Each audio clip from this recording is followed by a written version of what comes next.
Men have no choice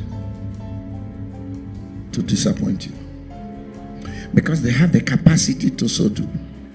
Men includes your mother, your father, your pastor, your bishop, your pope.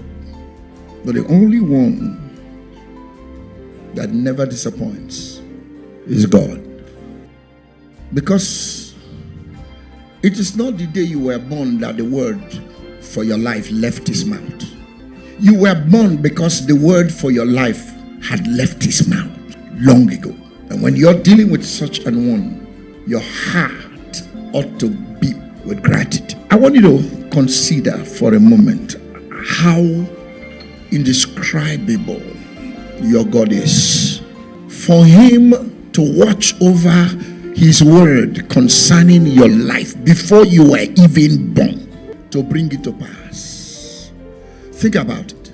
That's an awesome privilege you enjoy. He says he is watching over his word concerning your life to perform it. That word was uttered before you were born. To watch over his word concerning your life so that it will become your reality. That's unimaginable. How many billions of people are in the world that you with all your that this awesome God will be watching over that word concerning you to perform it? I know some of you are still not getting it because you're not putting your mind to work. See, if you get that revelation, your life will change forever. If you had no respect for yourself, let's start from there. You will have respect for yourself because God respects you enough to watch over his word concerning that your life. If I have no regard for myself, just imagining that God Almighty is watching over his word concerning my life.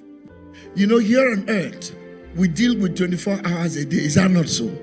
In heaven, God does not deal with time. So scripture says 1,000 years is like a day to him. A day is like a time. So timelessly, God is glued. Imagine it in your mind, watching over God. Friends, look at this scripture. Psalms 26, 6-7. When I come to your altar, Yahweh, I'll be clean before you, approaching with songs of thanksgiving, singing songs of your mighty miracles.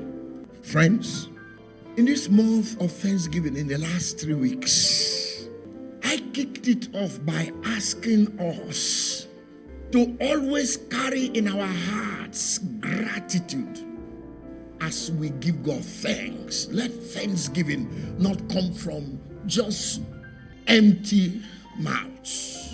Give thanks to God from a grateful heart, from a right perspective, from a deep thoughtfulness, expressing that thanks unto God.